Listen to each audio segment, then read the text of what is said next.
Welcome, everyone, to the AIA California College of Fellows Path to Fellowship webinar. My name is Karina Mills. I am your president-elect for AIA California.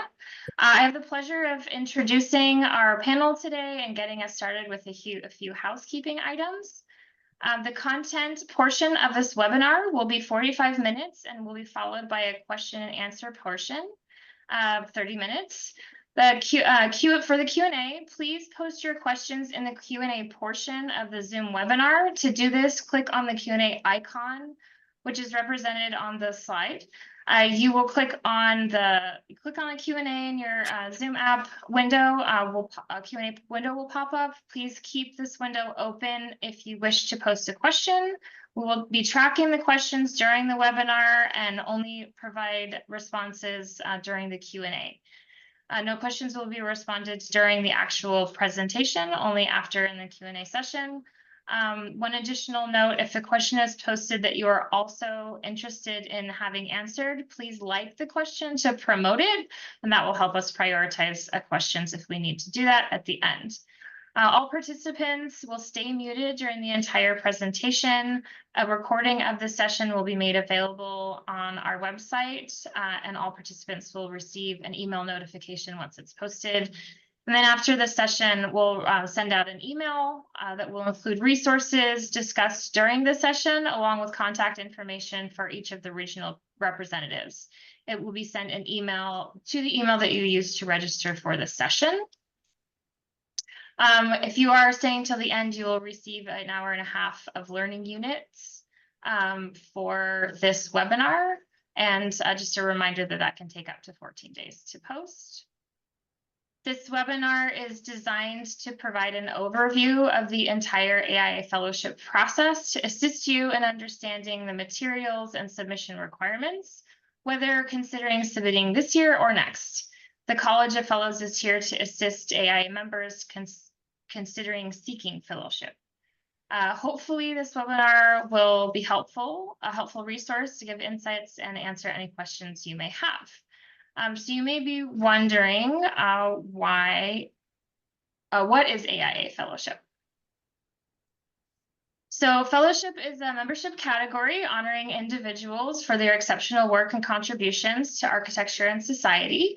Fellows use the FAIA designation once they become members of the College of Fellows, and only 3% of AIA members have this designation. Members can apply for fellowship after they have accrued at least 10 years of consecutive architect membership. And architects are reviewed and elevated to the College of Fellows by a jury of their peers, which are fellows. The jury selects candidates who have shown distinction in fulfilling the fellowship objects, which we will review today. The objects will be covered in this presentation and some information about what you need to know from the College of Fellows.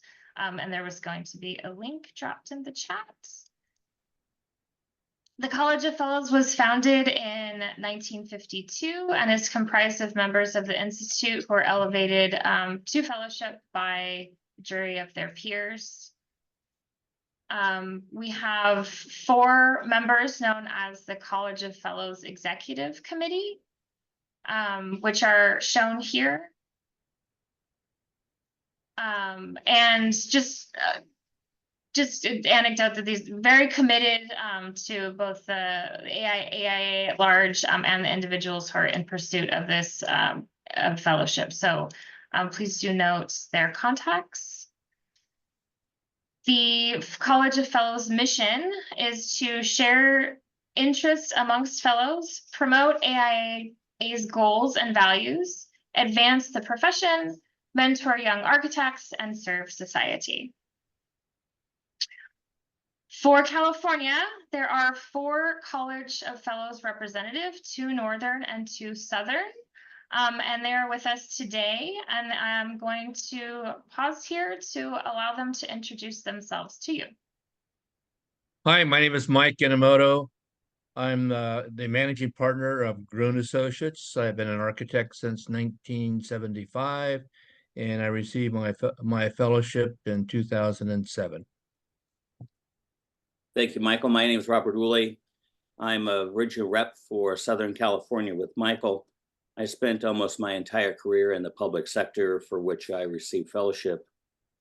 My practice was limited to Santa Barbara County, so it was very challenging for me to be elevated. It took all 3 years of the process in order for that to happen. And you'll hear Aaron and I talk about something over and over and over again, and that is the ripple effect or the golden thread. He and I will talk about that. And connecting the dots from your sponsor letter all the way through to the back. I was elevated in 2015 and joined the College of Fellows Heritage Society in 2018 as a 3-diamond fellow, and I'm delighted to be with my colleagues today. Thank you. My name is Joyce Paul Hamus, and I'm a Northern California representative. I'm also a vice president at Smith Group Architects. I've led the San Francisco office for the past decade, and I now lead the senior housing market sector. I'm licensed in 6 states, and I became a fellow in 2015 as well, under Object 2 relative to senior living and the ripple effect on that. So thank you. Hi, I'm Aaron Highland. Good afternoon. And I'm a preservation architect, been practicing here in San Francisco about 35 years. In addition to focusing on my preservation and design, I've also focused on practice management and helped build the firm that I was with for many decades.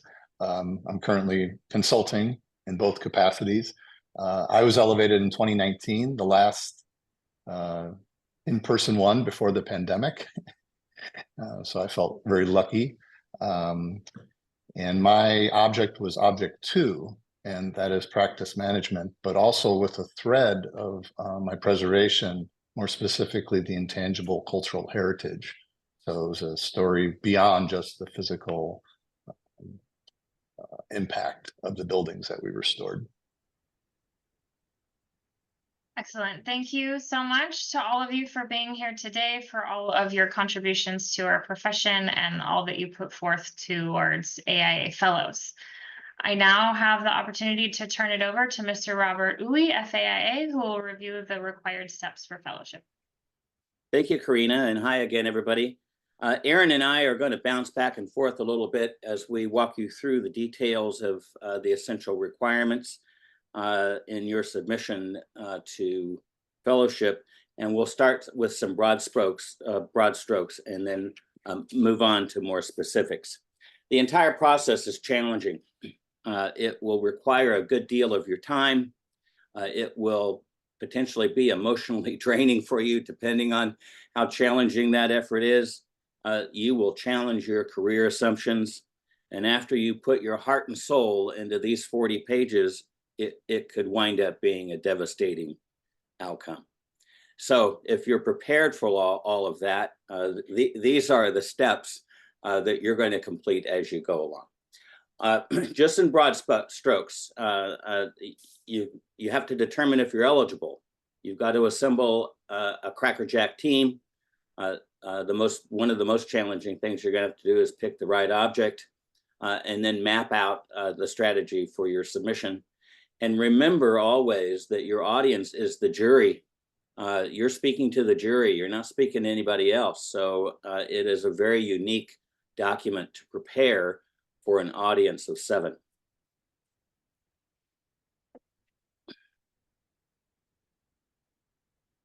So how do you figure out if you're eligible? I would say the most important thing on this slide is a member in good standing. Having 10 cumulative years, not consecutive. You don't need to be a member from year 1 to year 10. It's cumulative. So if you lapsed in your membership for any amount of time, don't worry about it. You just have to make sure you have 10 cumulative years. But I think the most important thing is a member in good standing. And I'll share a story of a nominee here in Santa Barbara who put together a fantastic nomination package. She had great references, great story to tell, magical golden thread. but the jury never saw her submission because one of her reference writers was not a member in good standing. So what does that mean? It means that your dues are current, there are no disciplinary actions in the works, your annual CE units are current, and your license is current. So make sure when you're putting that team together that you do some due diligence and ask each member of your team to check their status to find out where they are. And you can do that by sending an email to AIA membership history at aia.org. I think Rebecca will probably post that in the chat as well, just to back it up. All right, so make sure you're in good standing. That includes yourself. And know that at the time of submission, your good standing is determined in December, not at the time you push the send button. AIA staff will vet everything from the time you submit it until January when the jury gets your nomination. And so you have all the way to December to make sure that all of those points are well taken. All right, who does your team involve?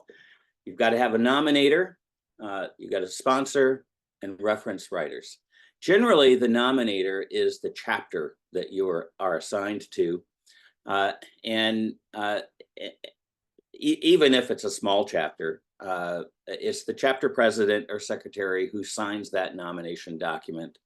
If that is not your case, you can assemble 5 fellows to submit the nomination for you.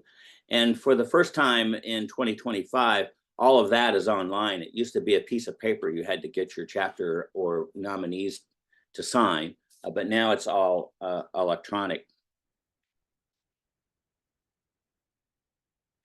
On to your sponsor.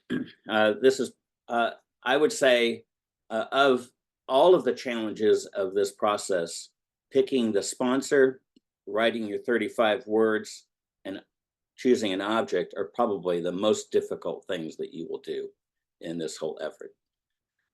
Your sponsor needs to know you, needs to know your practice, needs to know your work, and is somebody who you can receive criticism from, because you've got to check your emotions and your ego when you're putting this together and just receive honest input that the object you're going for is going to work for you. So your sponsor does that. The other thing your sponsor does is supposed to kind of wrangle the references in the background. You are supposed to have very little to do with your references, and that's next. So pick these references very carefully. The jury is not interested in your references if they're all coming from your area, or if a majority of them are from the firm that you work in. You need to demonstrate that there is a broad voice that supports you, and the more geographically it is, the better. So, a friend in New York who knows your work, get that person to write a letter. Nebraska, Washington, wherever.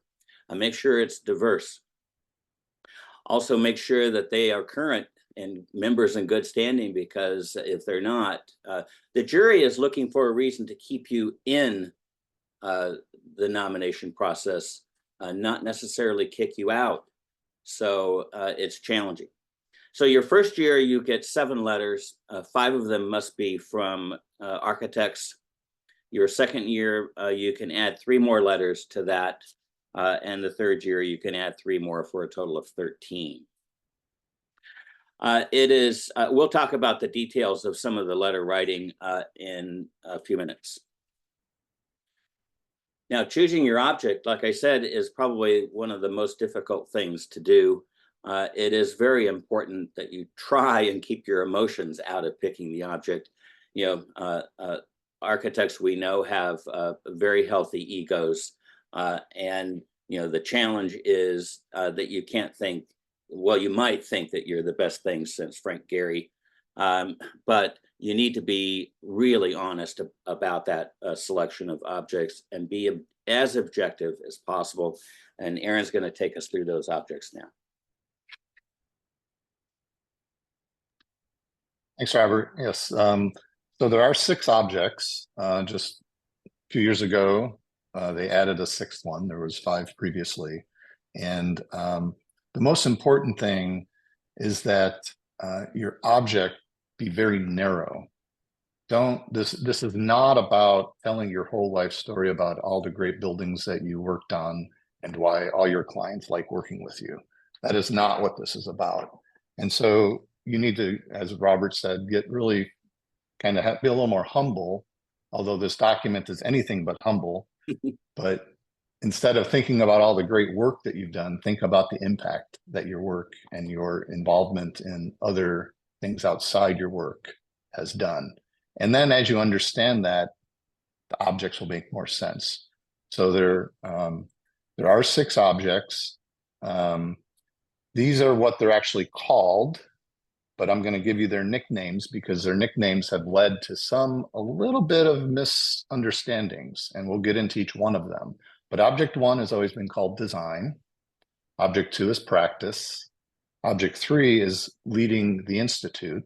And as I said, each one of these, there's some nuances to it. And as we get into each one of the specifics, you'll understand. Number 4 is public service. Number 5 is service to society. And then the 6th one that they added, they brought education out. And previously it was confusing because it could have been combined in any one of 3, 4, or 5. Next slide. So object 1 is design. And what's important here is it's not just design, meaning what are the buildings that you've designed. It's also urban design and it's preservation. So, what are the buildings that you've restored and how significant are they? So there are a considerable number of fellows who have gotten design who are actually preservation architects. And we'll get into some of the myths and facts later. But in object 1, you need to be the lead design on the project. The jury's looking for your peers and how they've recognized you. So you need to have awards. And so you want to show your first 5 most important projects that have the most recognition. And your portfolio, which will be in the exhibits, which I'll talk about in a few minutes, needs to show and represent that. And we'll get into the details of that. Next slide, object 2. So object 2 is practice management, but it's also technical advancement. And this is one of the areas. So if you are a behind the scenes architect that has done a lot of research, and that research has really kind of rippled across the community, that is recognition for elevation to fellow. Practice management is how have you built your practice? How have you built the firm that you have led?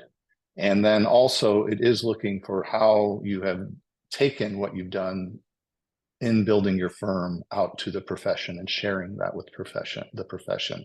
Involvement in the AIA presentations. Project awards are less important. But as we get into the exhibits, you will need to show, I think there's 5 projects required in practice as well. The next slide.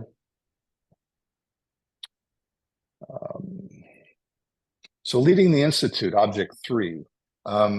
This is a little bit of a misnomer because it doesn't mean that you have to spend half your career waving the AIA flag and going to AIA National and becoming the AIA president. You can do it across the entire profession. So there's related organizations. So right now, one that's really kind of picking up is Design Build Institute of America, DBIA. There's a lot of architects in AIA and DBIA. There's CSI, Construction Specification Institute. They've been involved with, there's been a lot of overlap between the two for many years. So you can, and then SCUP for university work. So there's other ways to really be involved in leading not only the AIA Institute, but our profession. And what's probably most important is the so what. They're not looking for people who have just been on boards and have joined committees and have gone to all the conferences. They want to see that you've shared your story, that you've, impacted other organizations and that um, you're more than just a volunteer, right? That's what Object 3 is looking for. So if you think that because you've been so involved in these organizations and you have that resume, that may not get you in the elevated to fellow. Object 4 is public service. So this is, I think, Robert, you were in Object 4. I got that correct. Campus architects, government architects. It's really a good. There's a lot of our clients are in this category, and I think that folks who submit in this category get some of their architects that they hired to sign their exhibits and to write letters for them and that sort of thing. So this has always been a really strong a strong object. We have a lot of folks in this one. The 5th one is service to society, and there's a slight misnomer here too, because it could be an alternative career. So you may have gone into tech, that's a current thing. So people have helped build, tech campuses internally, or some really interesting theoretical approach to how, technology and information impacts our lives. But this is probably one of the most difficult ones of the objects to get elevated in. Service to society. What they're going to be looking for if you're going into this is press, awards, recognition, newspaper articles. And it's kind of unfortunate because people who focus in this category are more humble and they're not really that well, recognized for their efforts. So getting the collateral around this object is a challenge. And then lastly is education. And this was buried in a few of the other ones, and it caused a lot of confusion for folks. And I think a lot of people didn't get elevated because they chose the wrong object to try to share their stories. So a few years ago, I think it was like 4 years ago, they pulled this out. One interesting part about this is that you can actually use your students' work. So if you're a teacher and your students have made a huge impact and you have helped, them do the research, or they were part of your research team, you can use that as part of your exhibits. What's the next one? And I think that's back to you, Robert. Yes, thanks, Aaron. So, what's the anatomy of this package that you're going to put together? First of all, you are limited to 40 pages. I would say 40 official pages. You can have a few additional pages that don't count, like put a cover on your nomination. Use a section break between section 1 and 2 and 3, where you might have an additional opportunity to share a photograph that's underneath section 2 heading. A table of contents on your exhibits, as an example, doesn't count. And it helps to orient the jury to your story. And of course, all along the way, you are building this golden thread from the very beginning all the way through these documents. So in section 1, you've got a sponsor letter. It's a single page and a summary of achievements. Section 2, your significant work. It's broken up into 3 subgroups: your significant work, your awards and honors, and publications. And section number 3, exhibits. Back in the day, there was actually a section 4 where you put a table of your reference letter writers, but now that's all done online and is supposed to be blind to you. And we'll talk a little more in detail about that. There are other materials that are included in your submission, and you gather these and post these as part of the electronic process. We'll start at the bottom. You got to have a headshot. They want to see what you look like. If you have used any images in your exhibits or anywhere in your submission that you do not own the copyright for, you have to make sure that you submit image credits and have the permission to use that material. And AIA will check, and that could be a means of disqualification if you don't have that done. There's a code of ethics and other materials. They're primarily checkboxes on the electronic submission. And your nomination form, again, is done electronically. And it's back to you, Aaron. And so the sponsor letter and section 1 are both 1 page, and they're the first and second page. These are probably the 2 most important pieces of your entire nomination. And if you actually nail these 2 pieces, some of your jurors may not even look much at section 2 and 3. And the key is being very narrow and very clear. And you have your thread and 3 supporting topics around that thread. Don't tell your whole life story. And your sponsor letter, the person who's your sponsor will write, you can write this letter together, unlike your reference letters, but the sponsor letter sets it up. The summary page will tee it off, or knock the ball, I guess you can say. The sponsor letter tees it off, and the section 1 will hit the ball. The section 1 you want to do first. The sponsor letter you want to do last. So that's kind of think about it, and really focus on what the ripple effect. 3 main points and your ripple effect. One of the myths is that you have to have work all over the country and be this internationally recognized or nationally recognized practitioner. And that's just not true. That's not true at all. And, as Robert has said, being a campus architect, your work is really focused. And maybe you're an architect that works on a campus, as a consultant, right? I had I know one architect who did a lot of work at Stanford, and his thread was talking about how the work at Stanford in that typology was picked up by other universities. And so that's the broad impact that you're looking for. On the, I think what the next page is, next slide. No, we'll go back one.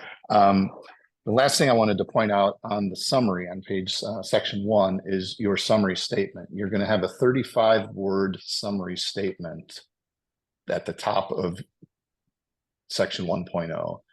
There's a ton of example nominations on the AIA website. Look at them and read all of the summary statements and see if there's any inspiration there. But this is, if you can, as I said already, if your juror that's reviewing your nomination, if it nails it in the section 1, you're 90% there. Okay, Robert, you're going to do section 2. Yeah, thank you. That's the most difficult 35 words you'll ever write in your life. There's a lot of information on this slide, so there's a lot to unpack. But basically, section 2, if you're tracking the framework, you've got about 25 or 28 pages, depending on how many pages you devote to your exhibit section to get this story across. And there are 3 sections. And it's helpful to use an outline method in a way so that you are leading the jury through the material. If they have to work, I'll tell you an anecdotal story. I had a friend over for dinner, and he said, I don't like seafood. And I said, well, okay, well, a lot of people are allergic to seafood and shell food. So I thought, okay, so we won't serve him seafood. And then I asked him, he said, so why don't you like? And he said, I just don't want to work for my food. So for the jury, you don't want them to work to try and figure out your story. You want to make that bright line really bright. So you've got 25 to 28 pages to do this. Significant work. This is your resume. Put it in reverse chronology. The newest stuff first and the oldest stuff last. Recognition. This is media coverage. in whatever format that is, magazine, print, television, and then publications. To some degree, this will mean more if you're in object 1 and mean less if you're in other objects. So take a look at that and make sure you're driving home the point of that ripple effect and broad impact. Back to you, Aaron. So section 3 are your exhibits, and I want to clarify something. And I think, Robert, over every year, the requirements can change.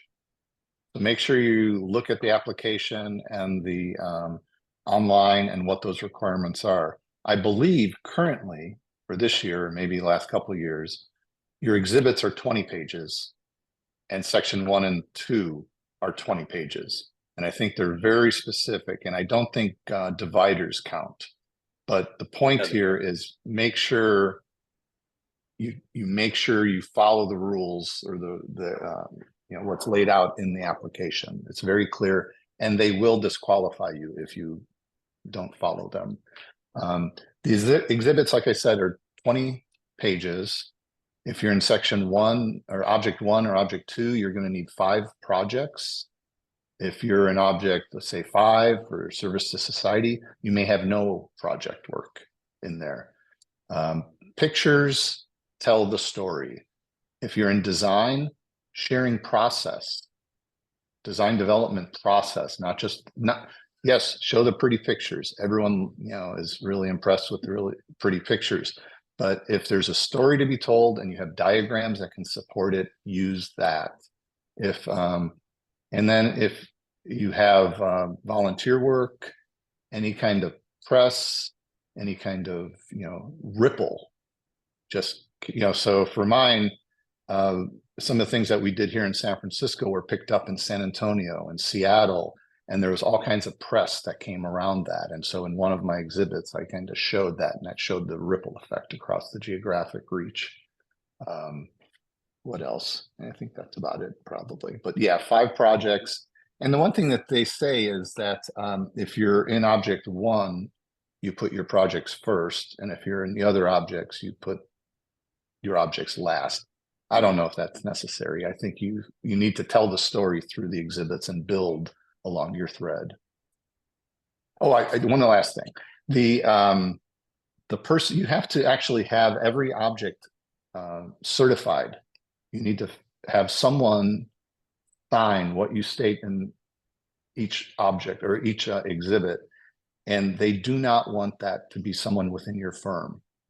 So you want to use your clients, other important people that were involved with the project, planning director, whatnot, and think about those 5 or 6 or 7 signatures as additional references. That can be important and helpful. Thank you, Aaron. I would add to your points that if it's an architect signing that exhibit, he'd better have membership in good standing. All right, your reference letters. This entire section is supposed to be blind to you. If AIA and the jury check to find out that you were involved in the specifics of any of these letters, then that is a means of disqualification.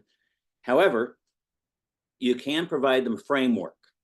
Most letter writers, when you ask them to write a letter, well, can you give me a framework? Can you sketch it out for me? So you want to make sure that at least you provide them a framework.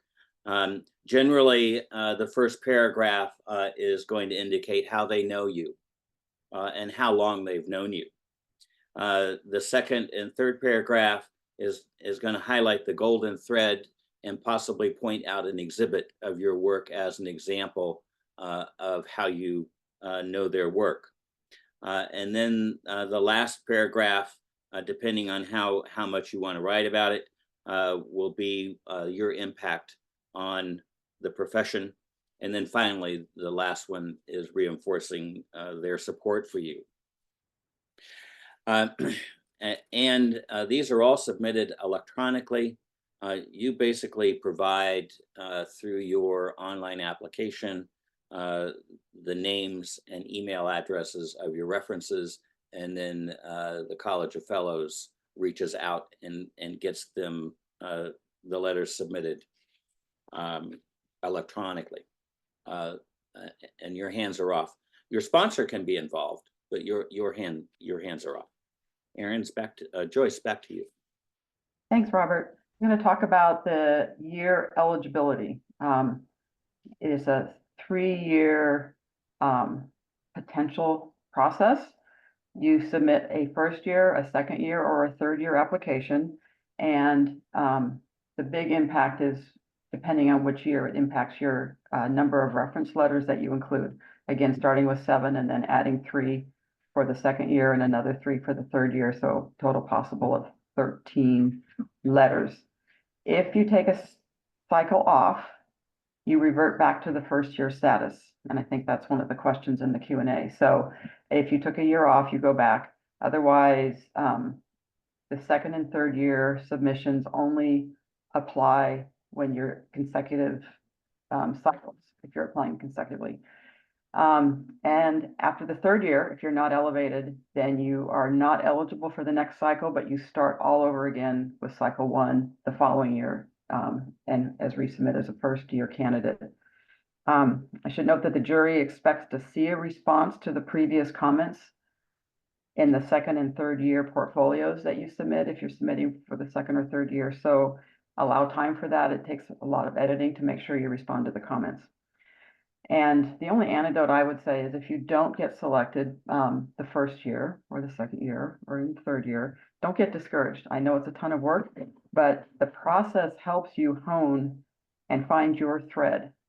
So it's kind of a personal and a professional journey. It's really it's not just about all the work you do, but it really, if you need to keep replying, it's because you have to hone that thread.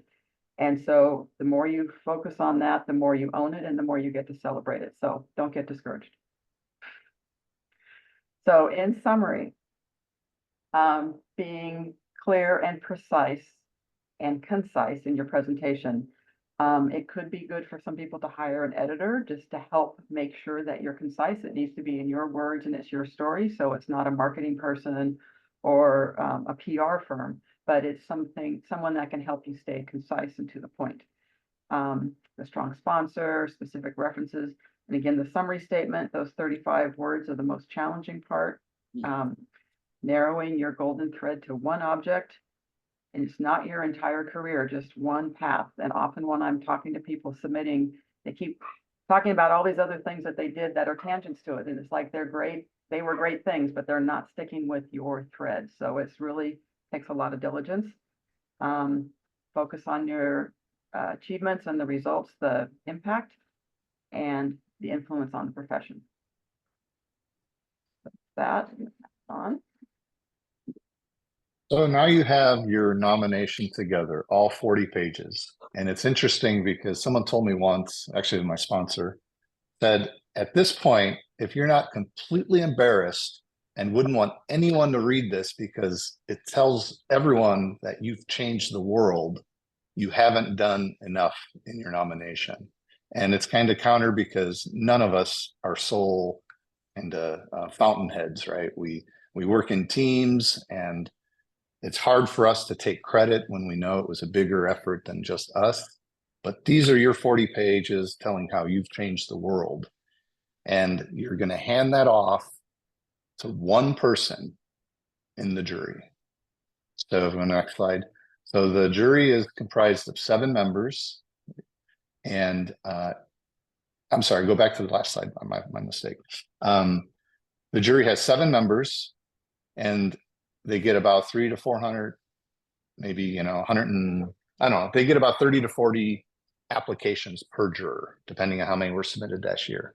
And so your juror is going to spend probably no more than 1 hour reading your nomination. You've spent a year putting it together. You're crying over it. It may be your second and third year, and they're going to spend 1 hour So think about that and make sure that you drive your point home being narrow and focused. After they spend the 1 hour, they're your surrogate. They get, and we can go to the next slide. They get probably, I think this slide says 10 to 12 minutes. I think that's generous. I think they get about 6 or 7 minutes. So you've spent an entire year putting this packet together. The juror that's been assigned to your packet, your nomination, reviews it for an hour, and they spend at most 5 minutes making the case to the other 6 jurors. And they'll use your summary page and your exhibits as collateral. So make it clear, easy. So if you get them into section 1, make sure your exhibits give them some really good collateral to convey your entire career to the juror in 5 minutes. And then after they do that, they deliberate. Next slide. And only 6 of the jurors vote. And you don't have to get 6 votes. You only have to get 4.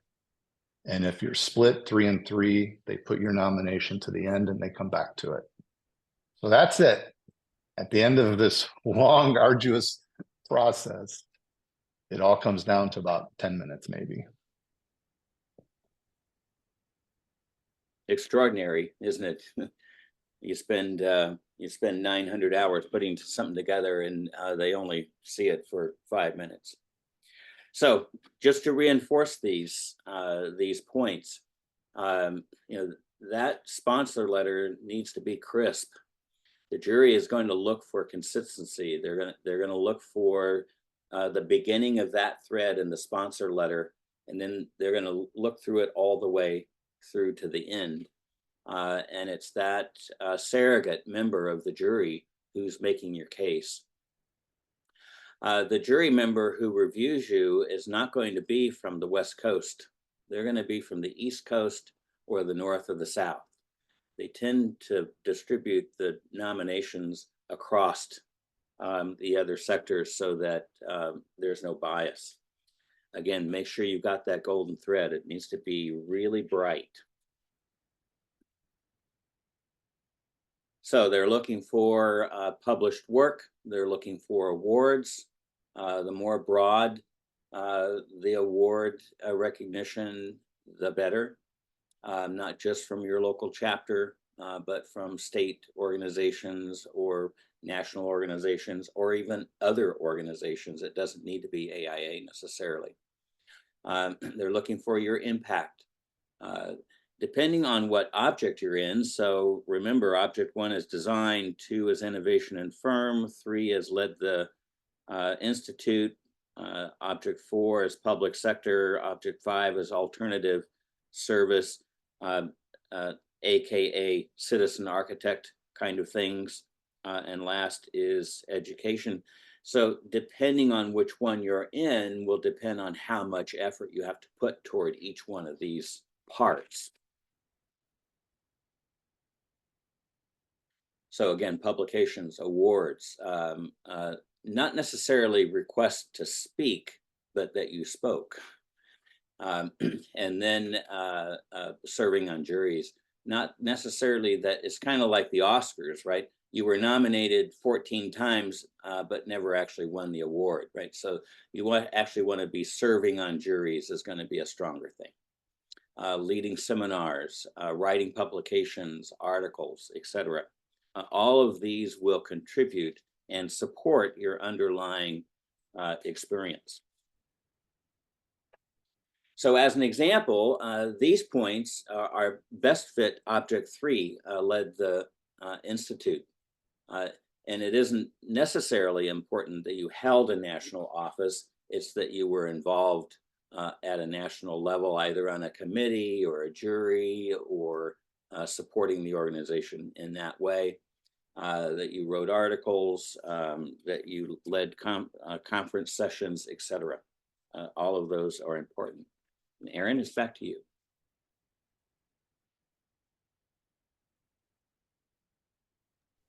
So the myths and facts. So this is interesting because there's a whole lot of folklore.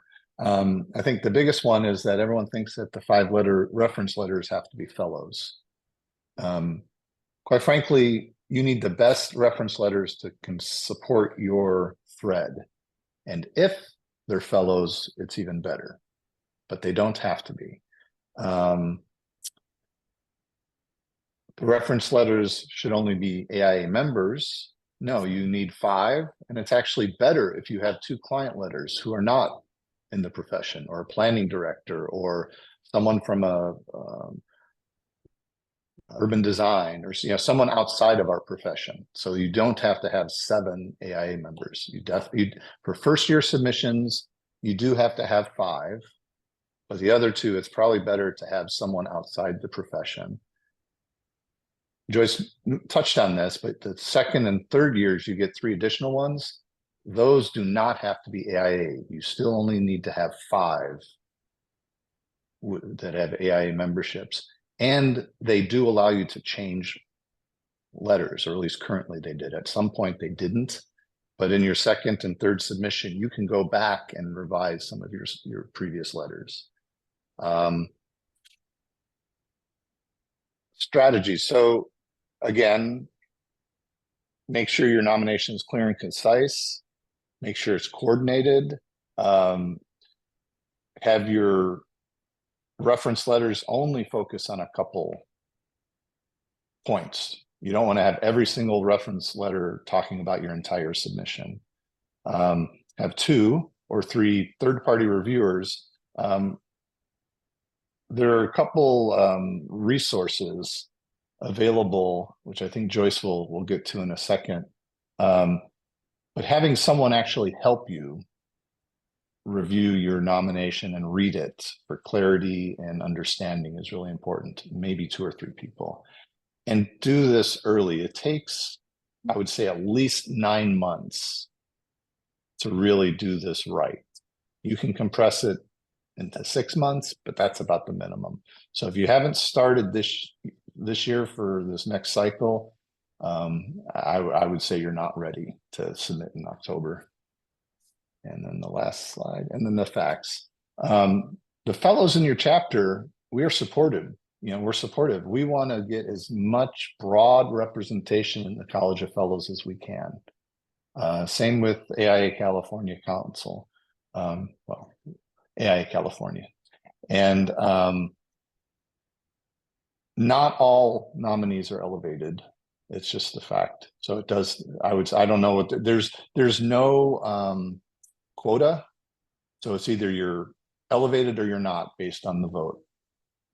And so a considerable amount of people, and it takes 2 or 3 times. So that's about it, I think.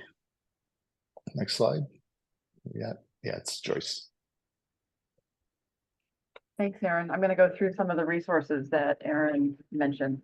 And the first one is, again, the local chapters and components. So of the 21 California chapters, 5 have established fellowship committees: Los Angeles, Orange County, Pasadena, Foothill, San Francisco, and Santa Barbara. So although not all of the components have a committee, these 5 local components have information and reps that can help all of the surrounding areas. So they're a good resource. LA and San Francisco have their own peer review and nominating processes as well. And that the other chapters are there to help. We're going to be putting in the link and in the chat links to other components and what they have, to all 5 of those, so that you can reach out to yours or reach out to one of those if you're not in one of those areas, as well as the regional reps. Robert, Aaron, Michael, and myself. Aaron and I are the Northern California reps, and Michael and Robert, again, are the Southern California reps. They're here to help you as well. So you have a lot of help and support, so please use it. And the next one, resources. This is going to be super helpful. These links are all going to be posted in the chat and sent to you in an email after. Some of them have been mentioned. The sample fellowship application is an important one. Obviously, the nomination signature and photographer license is important. the ones I wanted to call out most distinctly is well, I like to check the disqualification checklist just as a reminder of what to do and not to do. But the real helpful one before you get started is the example of successful applications. It's a great reference of summary statements, and they're curated to be the best examples or the ones that will show up initially on the page. You can always look back and find other ones back to, I think, 2014 or 2009, but they put kind of the highlights of them. And it's good to not only look at the object you're considering, but what the summary statements were for other objects, just to make sure you're in the right zone of where you should be. So you can look them up by object number and by subcategory. So super helpful. Spend your time perusing that because that will be a good guide for you. Yeah, so the submission timelines. So we're focusing now kind of on the 2026 because we're assuming that you're either in it for right now to submit in October, and if you haven't started, it's going to be a tough race to get there. But these timelines on the next slide are for all cycles, for all years. It opens in June. You need to check the web page to make sure you have the exact date. The submissions are due in October, so it's a few short months. Then that January, the jury convenes, and then in mid-February, you're notified, probably the second week in February, and then the public announcement comes out at the end. So please check the websites for the dates and the fees because they may change over the years. Erin mentioned a timeline of 9 months. I would also think of thinking about it in terms of 18 months because it takes time to keep a record of everything. I found that just looking back for drawings and for going through anything that I spoke at or whatever, it's just that's a long process. So unless you can keep it now like a journal of all your speaking engagements, all your conferences, all your accomplishments, awards, contacts for your reference letters. I mean, all those things, you should start curating that at least 18 months, I think. So the point is, don't wait till June when the submissions open. You should have been doing it. So now's a good time to start for 2026, I guess is the summary of this. That's what we're focusing on. Now would be a good time to get ready for that. And next one is now we're heading into the Q&A section. So I am going to pick the ones that have come up. If you haven't added your question, please put it in the Q&A box, not in the chat, and ideally upvote on some of the ones to push them to the top. So one of those, and I guess since Michael hasn't, I guess we'll let Michael answer this or pass it to somebody if you don't know.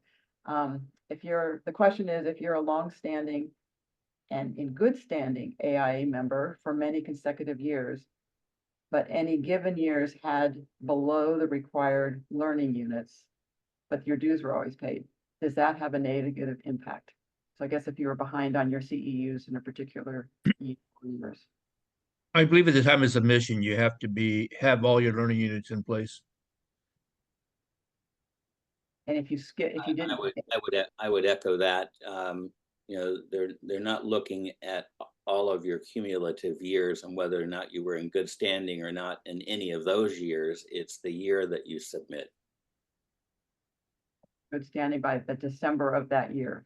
Yes. So you can catch up on CEUs. Yeah. Can any videos or media clips be submitted? I don't think they have a way to play them consistently. And of course, if you did submit one and they couldn't play it, that won't go well for you. Yeah, I don't believe outside links are allowed. So if you want to put a link to a website into one of your exhibits, they're not going to click through to it. So risky. Risky. If you have emeritus status in good standing and are current on their CEUs, is this status permitted to apply? I guess is emeritus acceptable? I would say yes, because emeritus is a category of membership. And of course, when you're emeritus, CE units don't count and dues don't count. So because you're emeritus.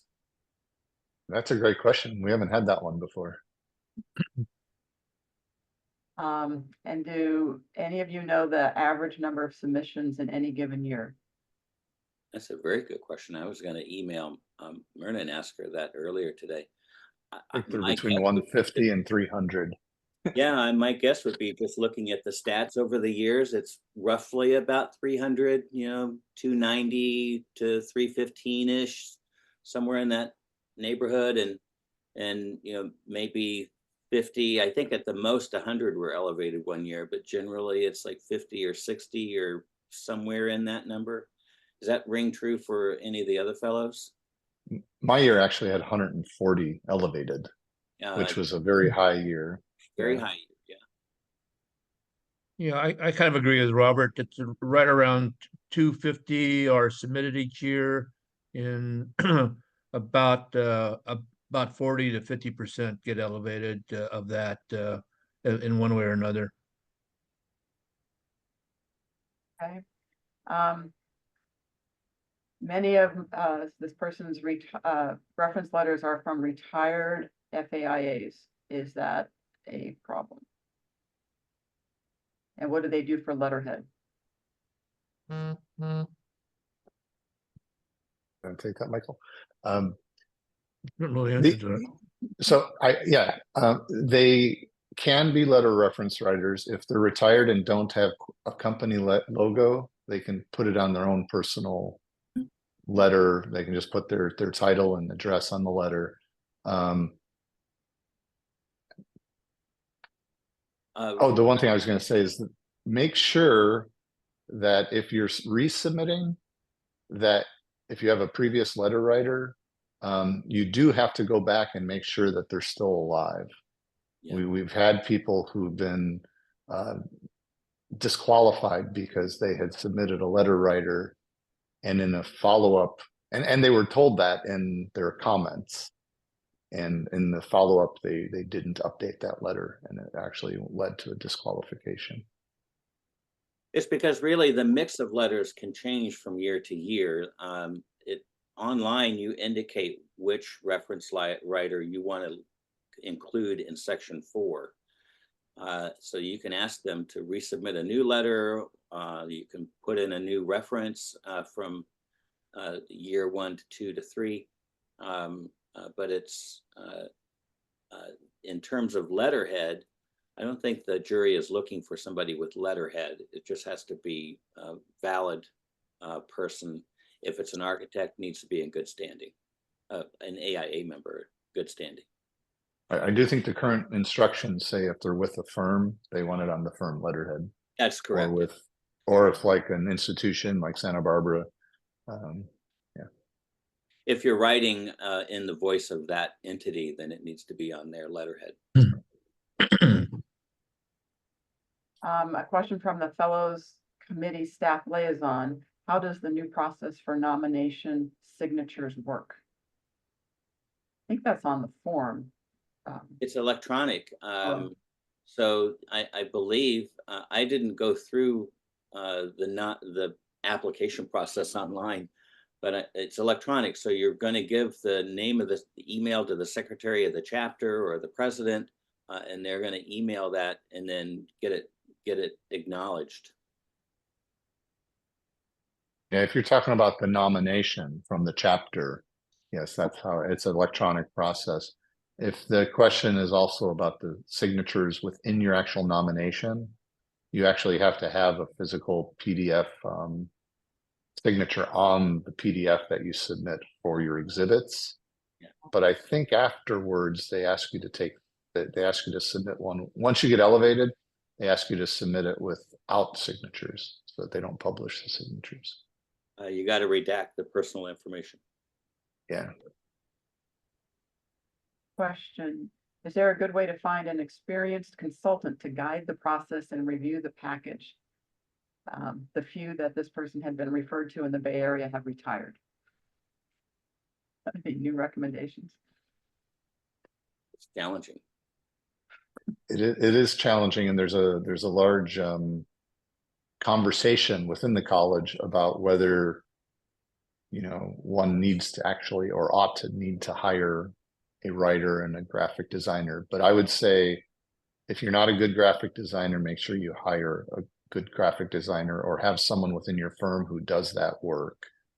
It does make a slight difference. It doesn't have to be pretty. It just has to look good. It doesn't have to be, fantastic graphic design. It just has to look good.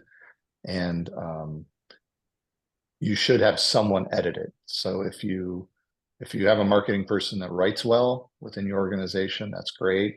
If you can work with someone to just read what you've written. Yeah, I would reach out to the various chapters that have fellow committees and try to reach into their networks, because someone will know someone who will know someone. Yeah, there's about 10 or 12 that across the country that do it. I know, but I know several have retired, definitely here on the West Coast.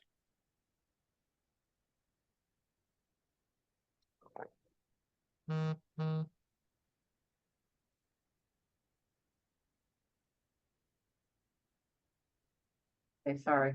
As a second year submitter, am I required to have my original 7 letters rewritten and addressed to the new chair?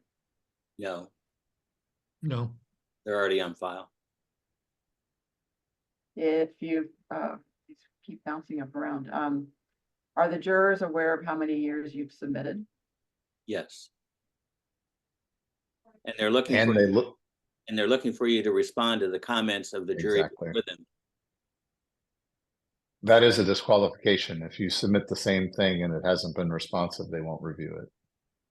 I mean, it's not the same as a thesis or something where you have to put in a page where you've made the edits. It just should, in your story, should be clear that you've responded to the comments of the jury. If the font was too small, the pictures were too whatever, as long as it's clear that you have responded, then they'll like that. And your second and third submissions can be entirely different. You don't have to just update the year one. You can swap out exhibits. You can change your thread. You can change your object. And in many cases, that's what happens, right, Aaron? I mean, the Mhm. jury's comment might be that we don't think you fit in object 4. You should reapply in object 5. So if you come back with object 4, obviously you didn't listen to them. They're not likely to elevate you. Yeah, I knew someone who submitted an object 5. They were told that they should move it to 2, but they didn't change their approach. So they submitted almost the same thing in object 2, and they didn't write the story as object 2. So.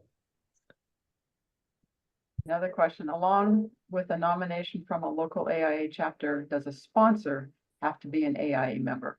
Can a sponsor be an associate AIA member? That is a very good question. My response would be that it should be a regular member, not an associate member as a start. It doesn't have to be a big name, but your sponsor is speaking to a jury of fellows. So if you can have a fellow write that letter as your sponsor, a fellow speaking to fellows is better than anything else. Even though I don't think that there are any specific requirements about who your sponsor should be, outside of they should know your work and be able to coach you along the way. Okay, this is a broader question. Are there any financial or economic benefits to becoming a fellow? For example, is there any relief in a waiver or reduction of AIA membership dues and or ability to keep the credential for either AIA fellows or AIA emeritus members or AIA emeritus fellows, and or for those who retire and become emeritus? It's a long one, but it has a couple likes. Well, other than potentially more compensation because you are a fellow in your employment contract, if you're with a firm, might be beneficial. If you're a sole practitioner, some clients look for fellows as an architect to hire versus any other. It is a fantastic, great, good housekeeping seal. And so to that degree, in your marketing effort, it may be beneficial. I don't think there's any difference between regular member, emeritus member, when it comes to fellow. I don't think they really call you emeritus fellow. It's just you're an emeritus member who is a fellow. Um,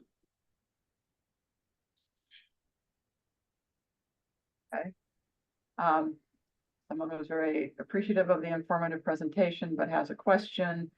If it takes 900 hours of work and comes down to 5 to 10 minutes, it feels pretty fatalistic. And I would ask, why do it at all? What's the benefit besides being recognized by your peers? Being recognized by your peers, having your body of work recognized by your professional organization probably is one of the most wonderful things you can do in your career.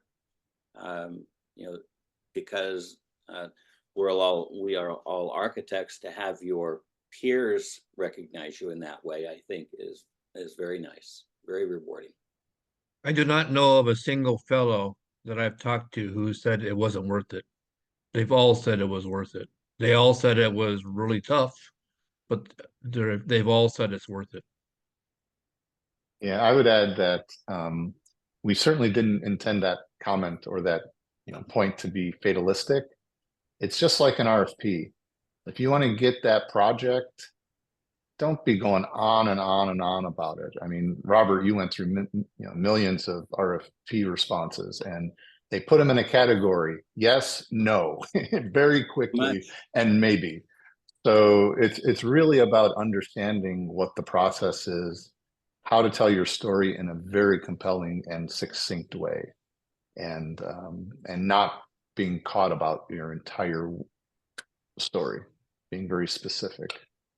And I would add, from the public sector, Aaron, you're right. I've seen hundreds of RFPs in response to projects that we put out, and you might think, well, how can you tell if it's overreaching? It just reads through the document that it's overreaching. So if your nomination is reaching a bridge too far, then the jury just sees it like a banker handling counterfeit money.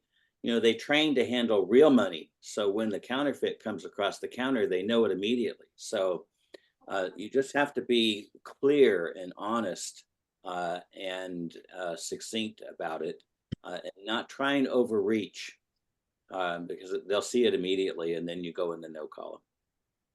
Yeah, that's actually, I didn't mention that in the exhibits section. Whatever you say in your summary about your accomplishments and your impact, if it sounds a little far-fetched, they want to make sure that it's represented either in a news article or an award, or your client actually acknowledging it, or a reference letter. So they're looking for your story and your impact, but they're also looking for proof that it's true. That's what your exhibits and your reference letters do. Okay. This is a question. My accomplishments seem to span a couple of categories. What's the best way to determine which category is the right fit? I think that's one of the main challenges. Who wants to answer that? Which project stands out the most might be a start. Among the two of them, which one has had the greatest impact? Was it a local impact or was it a national impact? Aaron's example of his work being picked up by others across the country is a great credit to the value of those projects being replicated in other parts of the country. So if one of these exhibits that you're suggesting, one of these projects, if that has been the case, that's the one you want to highlight. Yeah, I would say focus on your thread and your impact first, but also be aware of what your collateral that you have that supports it. So if you have 3 different stories that you think might be compelling, if you have significant more collateral that can actually be convincing, or say your main thread, and this is, I think, part of the problem with Object 5, is that when you're serving society, you're doing it selflessly. And so you're not out there promoting it. You're not out there being recognized for it. And so unless someone else is actually tooting your horn for you, it's really hard to prove. So if you don't have the collateral, then that's going to be an uphill battle, specifically really for Object 5. You know, and Object 5 can include service on a design review board, on a planning commission, on a, you know, a committee, a conference. You know, if there are one candidate here in Santa Barbara did that, went for Object 5. And so we got screenshots from public TV of him on that panel, you know, talking about item number 5 or whatever it was. But it was a series of images off of TV recorded film that helped to support that exhibit. So as Aaron says, you know, you're not out getting accolades for serving on the planning commission. Probably more the opposite, really, depending on the way the vote goes. But that's one way to get that exhibit done. Good example. Next question. What if I've been nominated by my chapter in the past? Does this carry over to this year? No, the nomination works for 3 consecutive years. So you're nominated once and it carries over for the 3 years you're in the process. But when you break, you've got to do it again.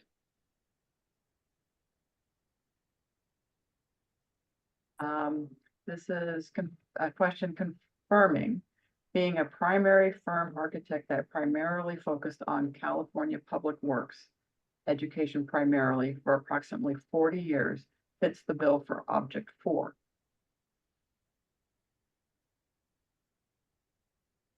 If you're a public architect, yes. Yeah, I would say if you're in a government agency, quote unquote, Exactly. public works, then Object 4 would be it. But if you're in education doing public projects, then it would be category 6, Object 6. Thank you. This is kind of specific. What if you're an AIA associate for over 20 years, but switched into building international terminals, maritime terminals, restored the Oakland City Hall after the '89 earthquake? Could you be considered for the FAIA board?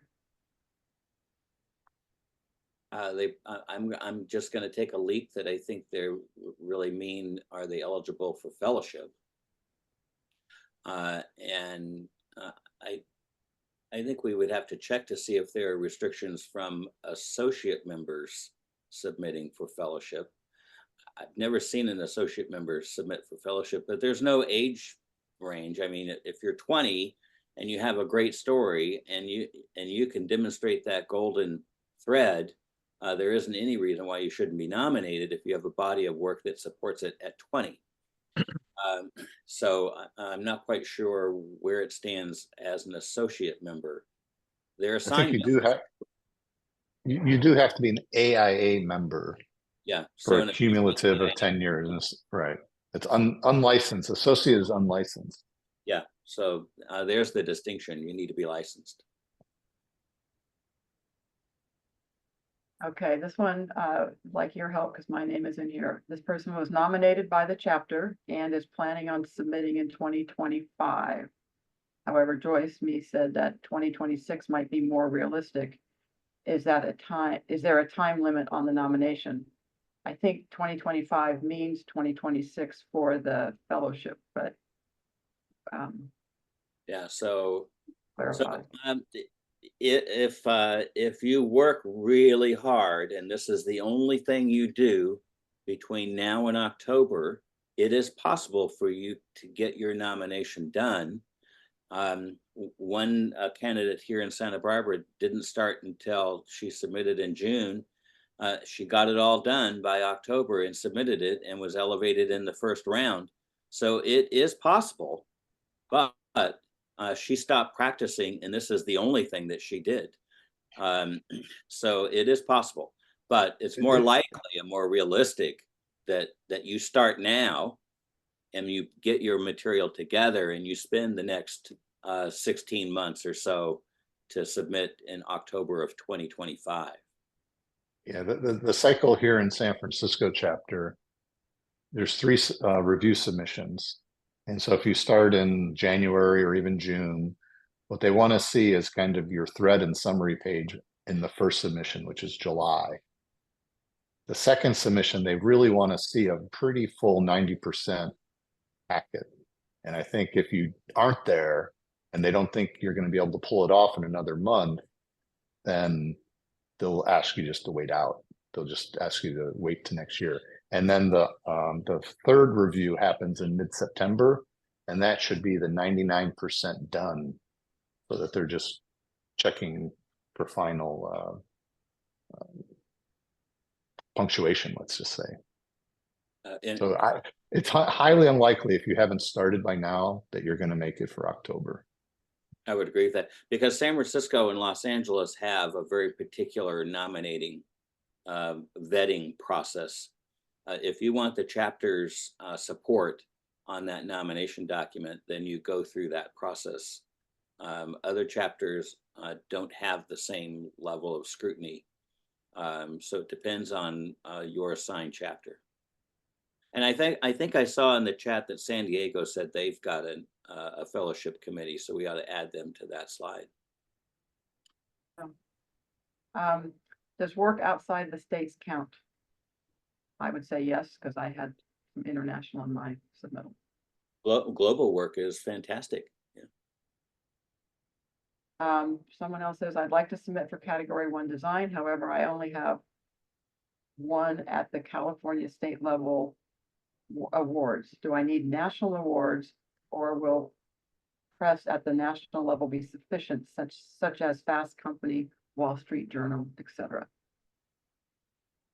The press national, yeah, all press helps. National awards is a myth. You don't have to have national awards for your design, but you do need to have 5 solid. In order to submit an Object 1, you need to be the lead designer in the minimum of 5 of your projects that you submit in exhibits. Yeah, those projects came off of the end of your hand when they were done.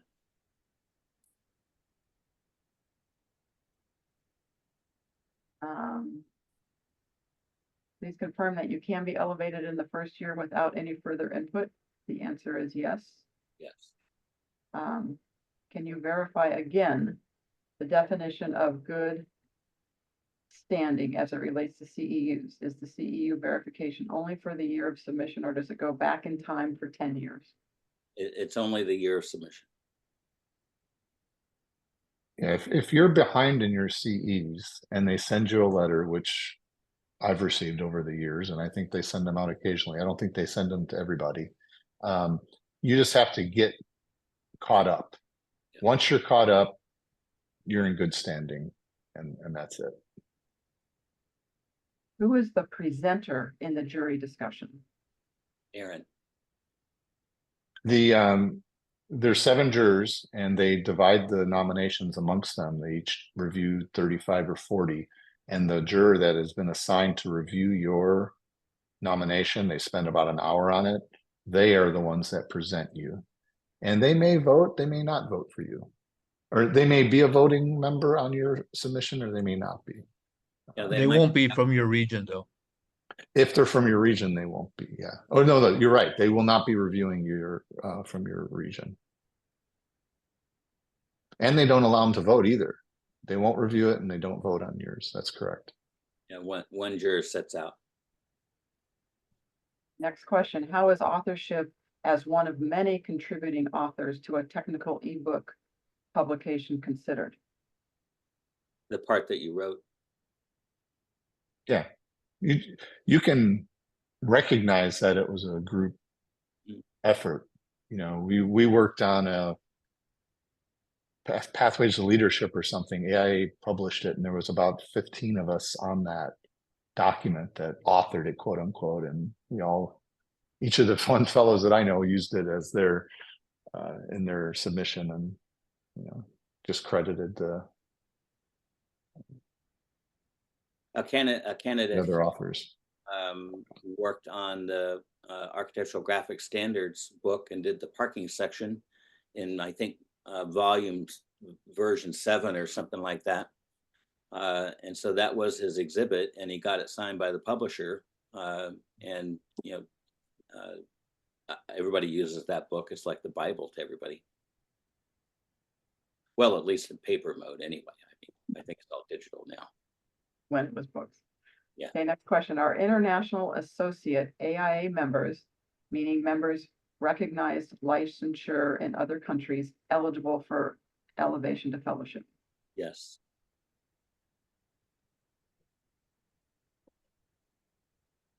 I believe we have an international quote unquote chapter. Yes. Mm-hmm. I don't think it's technically a chapter, but there is an international component. Maybe it is. It's like of ease, I think they call themselves a chapter or something. Yeah.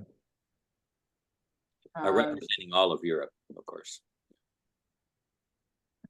Do you need to be licensed architect for 10 years? You need to be. I think technically, because you need to have your license in order to be an AIA member for that year. Yeah. And so you need 10 cumulative years that you're licensed and an AIA member. Not cumulative. Cumulative. Cumulative. Yes. And it's a regular status, right? So there are associate members, there are regular members, and there are emeritus members. And so we're all AIA members as a group, but it's the regular membership as a licensed individual. Right, not unlicensed or associate. Yeah. Correct. Someone's asking about bundling projects. Can or should multiple projects be bundled into a single citation?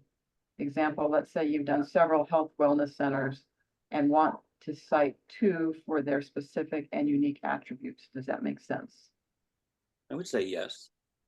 I mean, you got to make it clear, right? I mean, it's a body of work that you're talking about in that exhibit, but it needs to be clear. If it's the same client, it's helpful. Well, Aaron, would you have a different take on that? Well, I think it depends on the topic of your exhibit. Yeah. If the topic of your exhibit is, say, you're on the planning commission and you have X number of projects that you influenced on the planning commission, and that's your exhibit, then it makes sense to have multiple projects within an exhibit. But if you're a healthcare architect and you have 30 projects in your portfolio that you want to think about, and you're narrowing it down to 5, my guess would be, if you're picking 2, you would want to have them as 2 exhibits. I don't think you'd want to combine them into a single. Maybe you have a slightly different angle, or they both can support your thread, and they can have a similar story. But I would suggest that they be separate. If they're part of your 5 projects, you have 1 project per exhibit. I agree. Okay, another question. If you've worked in California solely, and primarily all your work is in the greater Southern California and San Diego County, does that kill you on the whole geographical aspect? Well, you've got to show the ripple. If there's an effect of your work, if architects or others have picked up your work as their inspiration in other parts of the country, and you can demonstrate that in a real way, then you're not limited. My case, my work was limited to the county of Santa Barbara. You can't get more restrictive than that. I didn't have a single project outside of my jurisdiction. But the work we did in sustainability was picked up by numerous organizations and municipalities across the country. So that's how I was able to reach outside of myself and make it happen. So you just have to show that ripple effect. Yeah, and that's a really good question. I think there's 2 other ways. If you're really regional and local, there's 2 other ways that you can get that national, international ripple in effect. You can present your work at SCUP or AIA at national conventions. You can be part of a planning group that puts on a conference about a certain topic that relates to your design work. But more importantly, if you mentor, and this is really important, almost all nominations have a really strong mentor thread, or I would say a good significant amount of the nominations. We all mentor our younger staff, and those staff leave. They move on, they go back to grad school, they move to other parts of the country, and they take what they learned from you with them. And so, I think it was last year, one person I knew put in their nomination had a letter writer who was a high school intern for him, who is now a licensed architect working for a national company. And so, and it was a local residential architect. And that was one way to show the broader impact. So Joyce, I wanted to jump in there. There's a question about the feedback from the jury if you're unsuccessful in any of the years. And yes, the support staff to the jury are taking notes during the deliberation of your particular nomination, writing down what the jury found that was lacking.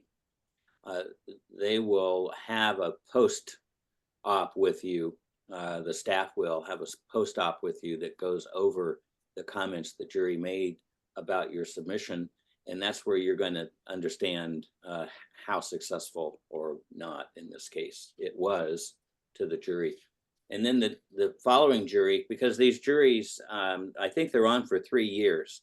So it's likely in the 3-year period of time, you're going to have the same jury, or pretty much substantially the same jury, looking at your nomination. And if you haven't replied to those comments, then they won't be very happy. Now we only have a few more minutes. What category would be recommended for accessibility or ADA consultant? I would say Technical. 3. That could be, well, it could be 3 if you're doing research and helping build codes and that sort of thing. It could also be technical advancement in object 2. Yeah. Mm-hmm. So there are some overlaps. I guess we're getting close. Joyce, I wanted to, there was one question here about my brother is a fellow and they work together. And would that be a good sponsor, or would it be biased? I think it's best if your sponsor is not from your own firm. Or So yeah, I don't know if it would be biased if it's a relative, as long as they can really make your case. But I think what they're looking for is people who know you from outside of your own practice. because that's going to be a big jump, isn't it? That's a long bridge to get across to make that case. Well, That increase. I think we're headed to the end of this, so I'm going to pass it back over to Corinna. Thank you so much. Thank you to all of our presenters today. This is an image of our class of 2024. There were 96 individuals who are elevated to fellowship, and a reminder that this is one of the highest honors that AIA can bestow upon a member. Only the gold medal is higher. And this year, we had 20 members from California who were elevated. So congratulations to the graduating class of 2024 from California. And again, thank you to everyone for participating. Thank you so much to all of our presenters. We will have their contact information provided along with all of the resources in the email that I mentioned at the beginning of this presentation. So please look for that email in the inbox of the email that you registered for the event. Thank you so much to everyone, and do look for those resources and for this recording, which will be available to you